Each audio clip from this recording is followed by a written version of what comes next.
Today we have a special session. We will be discussing about women's advancement and their relation and their leadership. For this purpose, we have a special guest. We are with leading academics. We want to thank to the Economic and Business Faculty of the Autonomous Gabriel René Moreno University in Bolivia for promoting this TV program.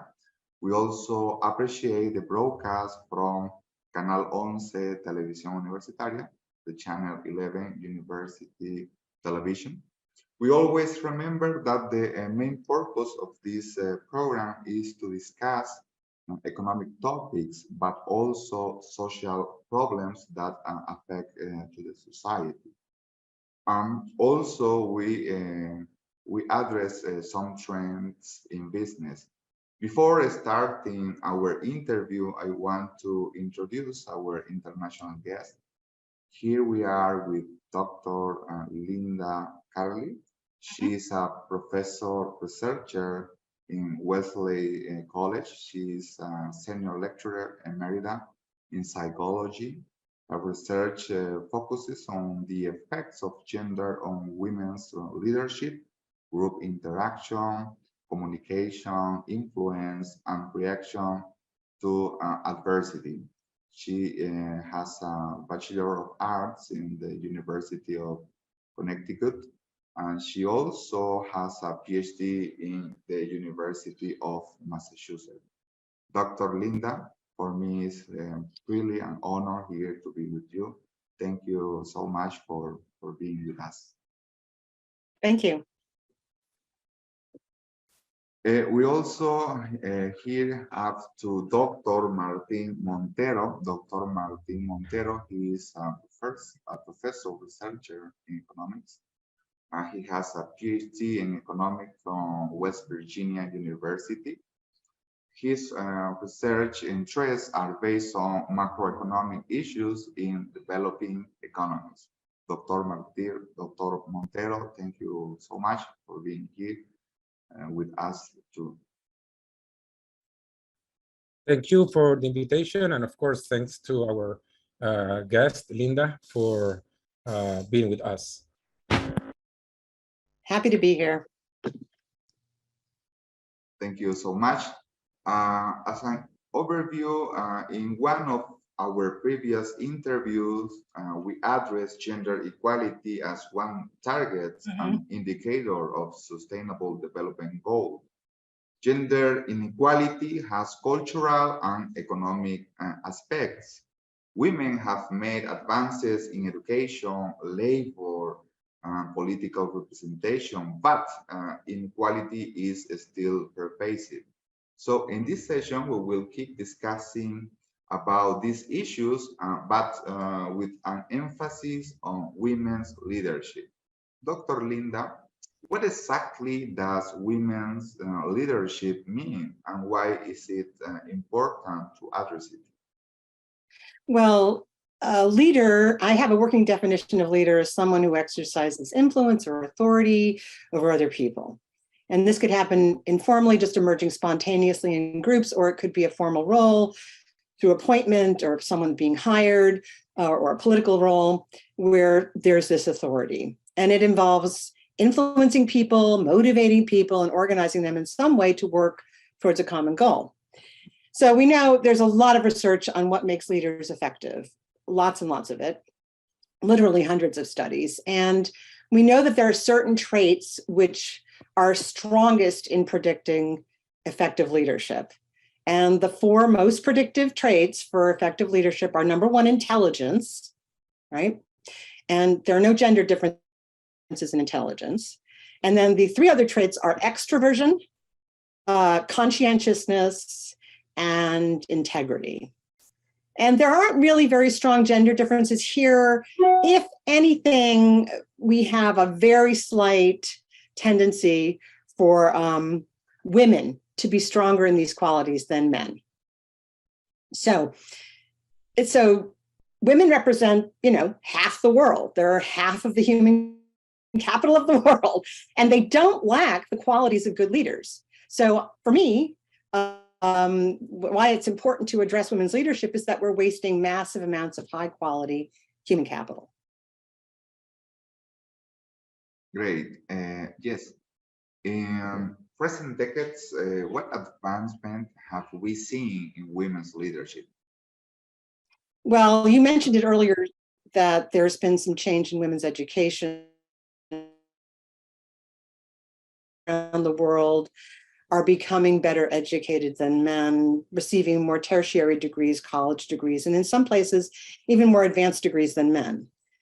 So that's one area where women have advanced. Women are also more likely to have attained leadership roles in organizations. So there's more leadership in managerial roles for women.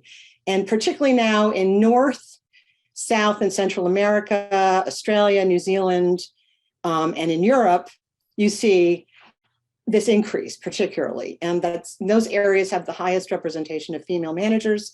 It's now almost 40%. So we've had this very slow incremental increase, and we've now hit this peak, but we're not at parity, obviously. 40% is not 50%, right? So there's been this increase, but it's not as much as it could be. One problem with this, however, is that most of women's managerial roles are at fairly low levels. So supervisory roles rather than heads of organizations, that kind of thing. So progress has been made, but again, it's very slow. Okay. And Doctor, you mentioned that one of the advancement in women is related, for example, to organization. And for this topic, what is the evidence about women's representation, for example, as CEOs or perhaps in political parties? Well, women actually are at the peak that they've ever been for CEO positions.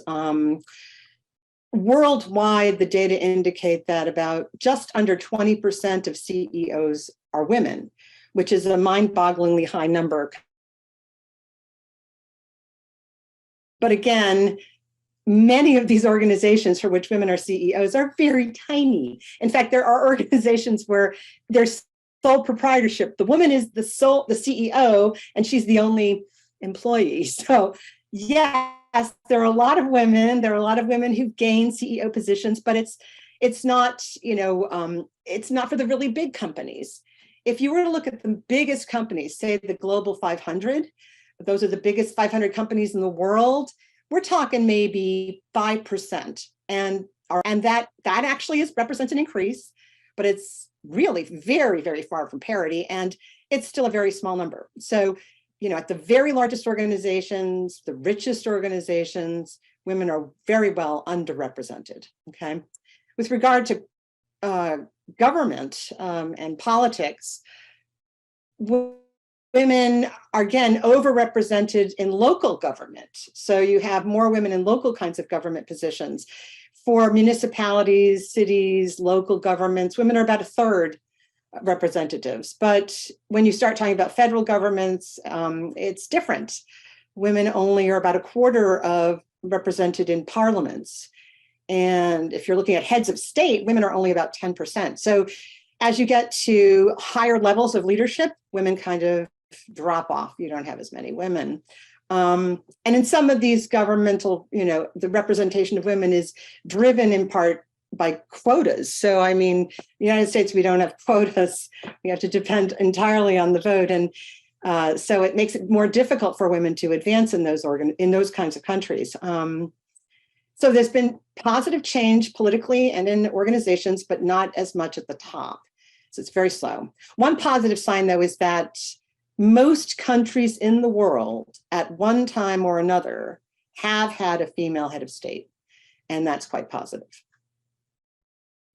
Okay, thank you, Dr. Linda. Dr. Martin, I don't know if you have any general comment, if you have any question that you want to make to Dr. Linda. Sure. Thanks, Linda, for that explanation. And as you said, a few examples where we can find around the world. In fact, in Bolivia, we had two head of state which are women already, which is quite a lot compared to some other countries. But so my question is in that regard. You mentioned that when it comes to leadership in the private sector, it's mostly the managerial skills that apparently the private sector is looking for. How about the public sector? What are the skills that they are looking in women? And that's one question. And the second is about the quotas. Yeah. I, for once, I am usually against any type of quota. Yeah. Yeah, because I think that, you know, there are, yeah, so what do you think about it? What do you think about imposing? Isn't it like saying, you know what, they are not good enough, so we have to give them a hand? Let me address the other thing first. Yeah, sure, sure. I wasn't actually talking about what people were seeking in leaders. I was actually talking about what makes a good leader. And it turns out what makes a good leader, it doesn't really matter what type of context you're talking about. If you're talking about political leadership, organizational leadership, military leadership, it's the same kind of traits over and over and over and over again. Okay, so what I was saying, what the point I was trying to make was that there is no intrinsic quality that women lack that would prevent them from being a good political, managerial, military leader, whatever. With regard to the quotas, I think part of the problem with quotas happens when, like, you have quotas for boards, you have quotas for political parties and so on. There's a lot of resistance to quotas. And so you can effectively undermine the quota. And how you can do this is, of course, organizations can change their state. Or the organizations can pick people for boards who are not particularly strong. I mean, they can be selected for reasons that they're resistance. It's a form of resistance of the quota. So I have mixed feelings about quotas. I mean, I think I'm a little frustrated in my country because there's not a lot of top-down influence. Everything is bottom up.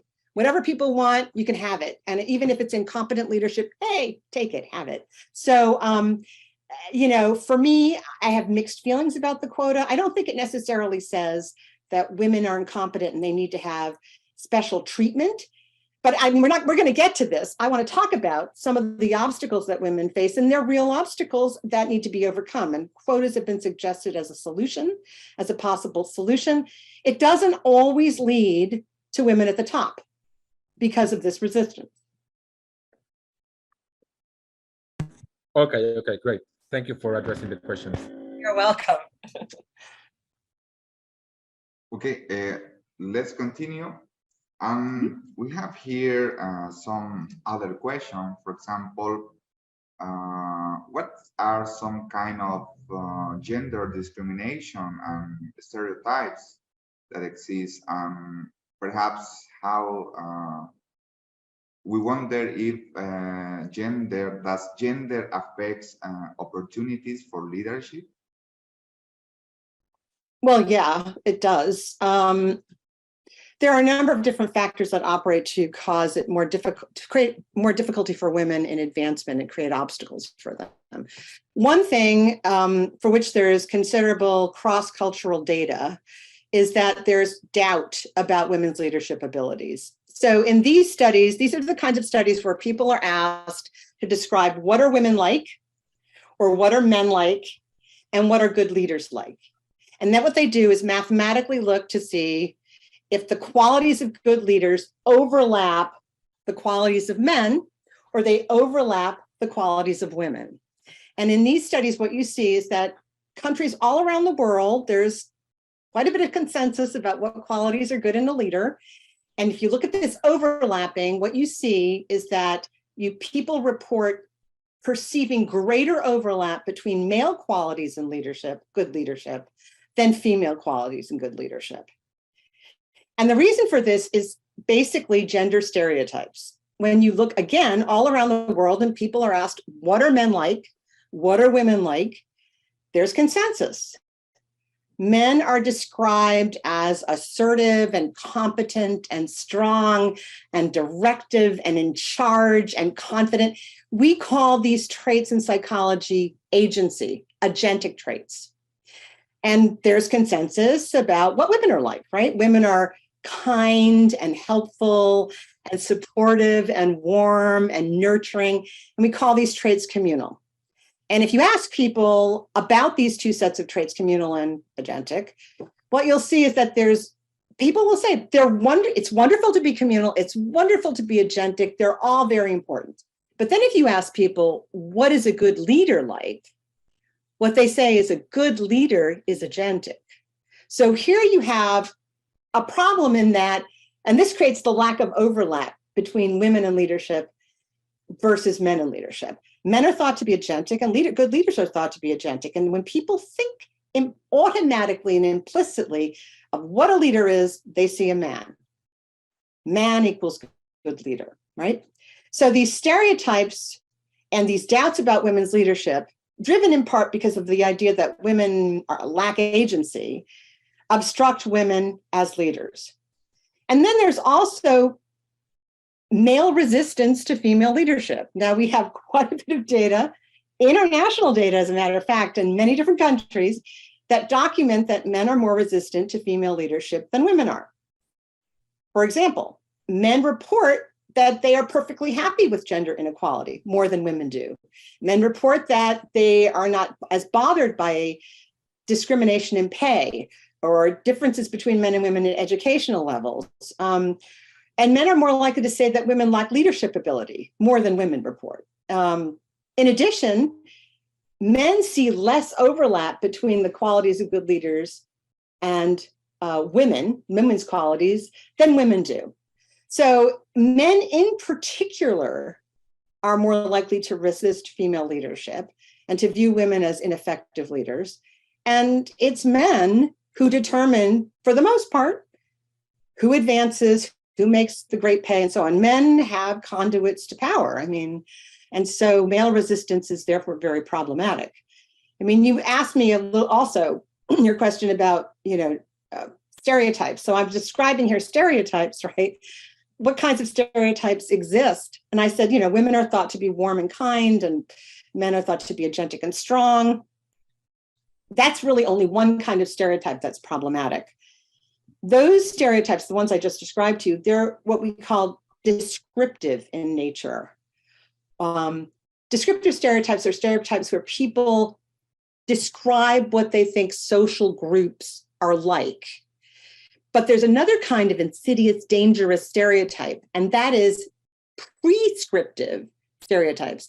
And those are stereotypes where people suggest how different social groups ought to be. So how should people behave? How ought they to be? And we know from research, again, around the world, that people prescriptively don't really want women to be as agentic as men. Strong, assertive, demanding, aggressive women are not particularly well liked. And we have lots of research to document this. So prescriptively, women are not only, first of all, they're penalized because they're not thought to be agentic enough, right? That's the problem. But then they're also penalized if they're too agentic. So you see, it creates this bind. What are you supposed to do? What leader is not sometimes supposed to be agentic? A good leader is supposed to be agentic, but when women do that, they're disliked. So we have studies in organizations that look at what happens to agentic women, and we see they're not well liked. And even more significantly, if these women engage in agentic behavior, they're more likely to lose out in terms of promotion and salary.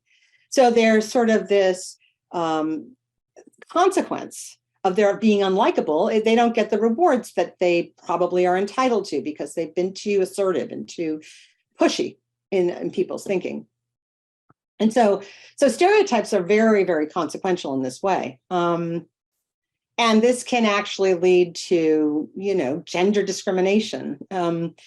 So discrimination is a little different than stereotyping. Stereotypes have to do with your perception of social groups and what you think they're like and how you think they ought to behave. But discrimination is simply, are people of equal quality, equal ability treated differently? And we know from meta-analytic reviews of literature, studies in organizations, hiring studies, promotion studies, that women are discriminated against. So in some of these studies, what they do is they present people with the resumes of men and women, and they ask them how hireable or promotable they are. And the resumes are controlled to be identical. So there's no difference between the men and women in abilities or performance or history. But people will say that they prefer to hire and promote the men. The only category of job where that is not the case is very traditionally feminine jobs like nursing and teaching. But we've been talking here about leadership, right? And so leadership is what we want to focus on. For jobs that are very male dominated, like leadership positions, people especially do not want to hire women for those jobs or promote them into those jobs. So you get gender discrimination, especially for high status jobs like leadership. And what we see too is if you look at organizational studies where you go into an organization and you collect the organization's performance reviews, what you'll see is that there's been something like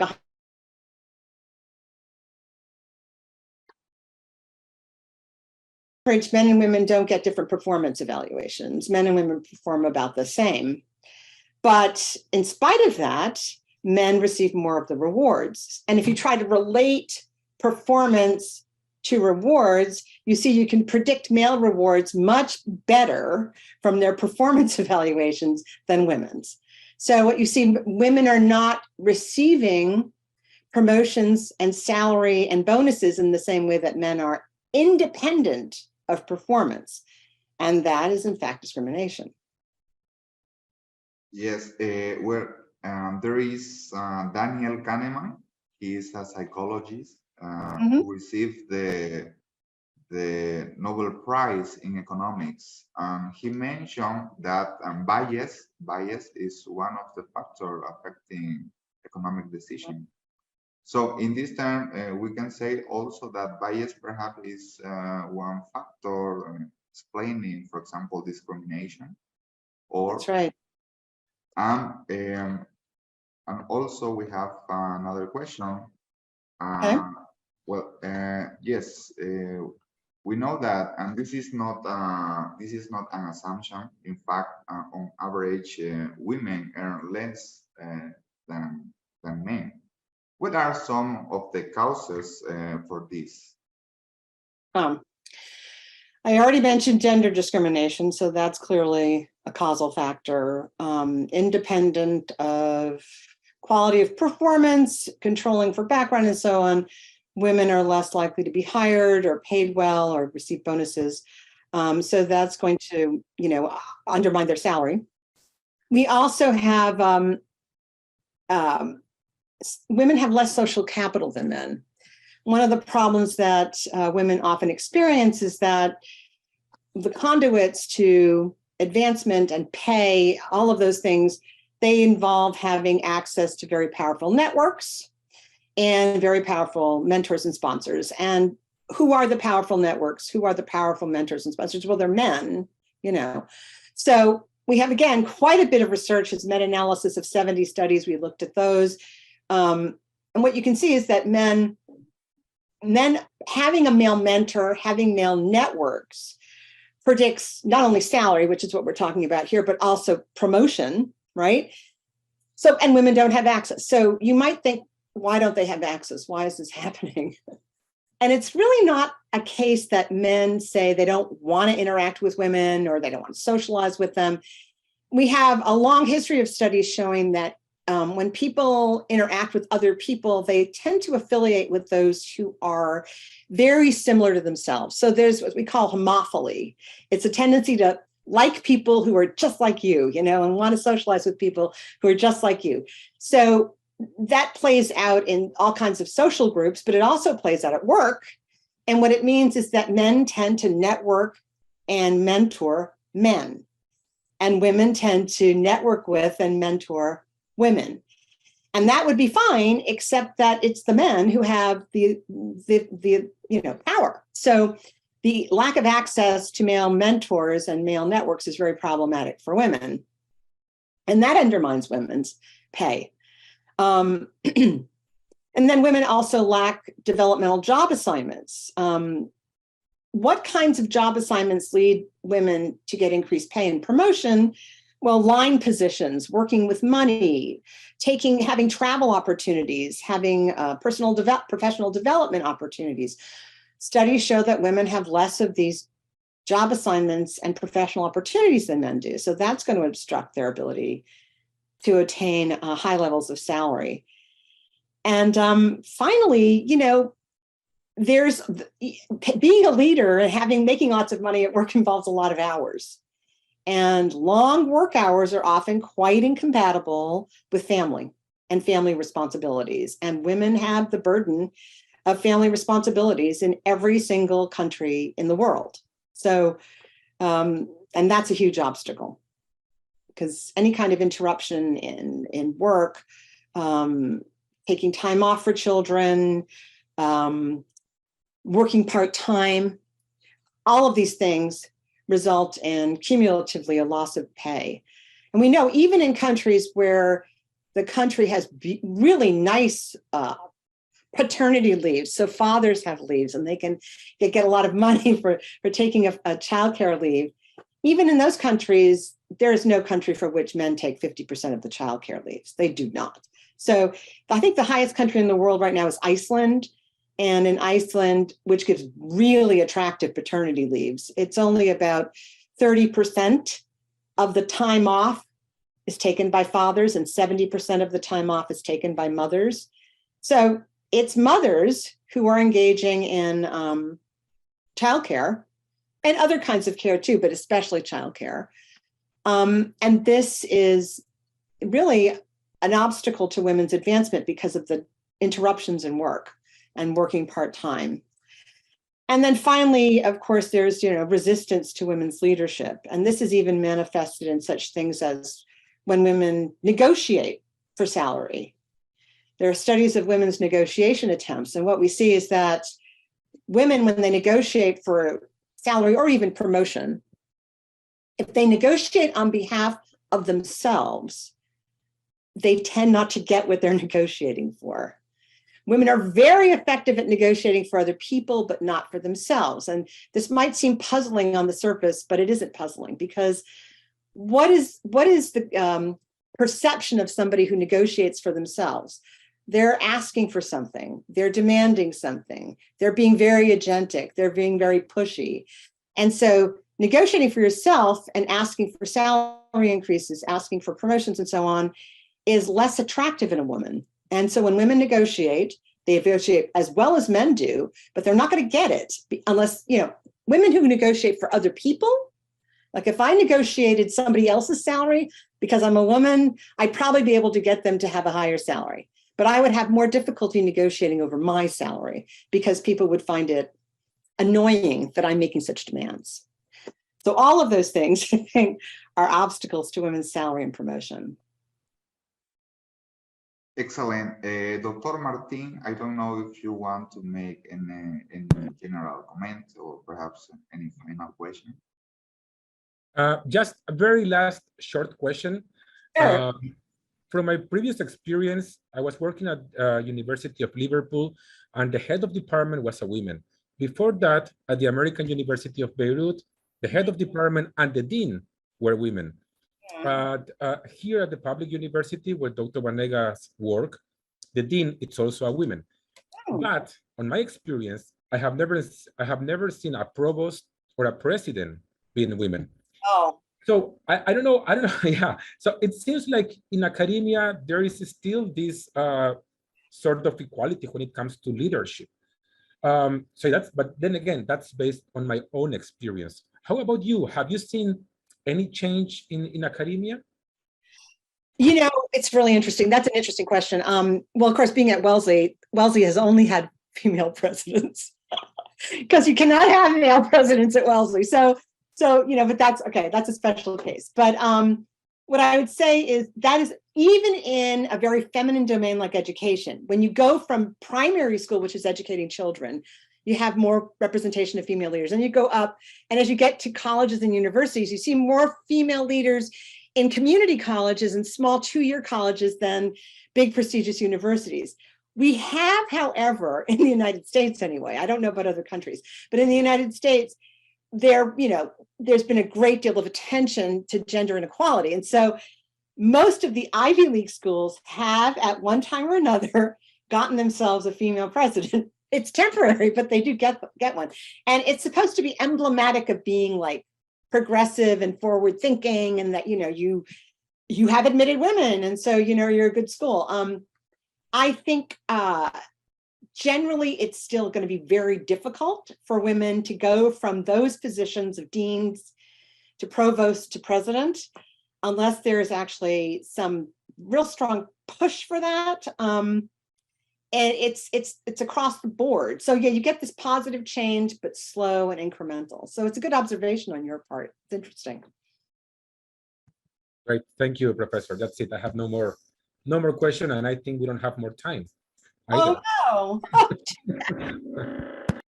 Yes, the time for this interview was really very short. We have many further questions. Dr. Linda, Dr. Martin, I really appreciate all of your comment and significant contributions. Please, we kindly invite you for another conversation again for a near future. Great. Thank you very much. This was fun. Dr. Linda, I don't know if you want something else in order to highlight, perhaps. What can I highlight? Well, I think what I want to highlight is the fact that women are not poor leaders. And we do have research on what makes a really good leader. And good leaders tend to be what we call transformational and rewarding. A transformational leader is a leader who's very charismatic, who communicates purpose and value, who's optimistic, future-oriented, flexible, problem-solving, and who's a good coach for subordinates. So transformational leadership is not particularly masculine and feminine. It's a combination of both, agentic and communal qualities. And it turns out that women do this more than men. So women are good leaders, and they have intrinsic qualities of good leaders. They're just held back by stereotypes and discrimination.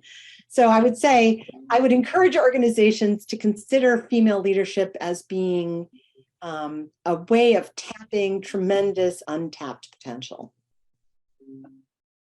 Dr. Linda, thank you so much. Dr. Martin, thank you. This was our main conversation in this session, addressing the topic women's advancement under leadership. Now we go to our institutional announcement, and then we'll continue with our program.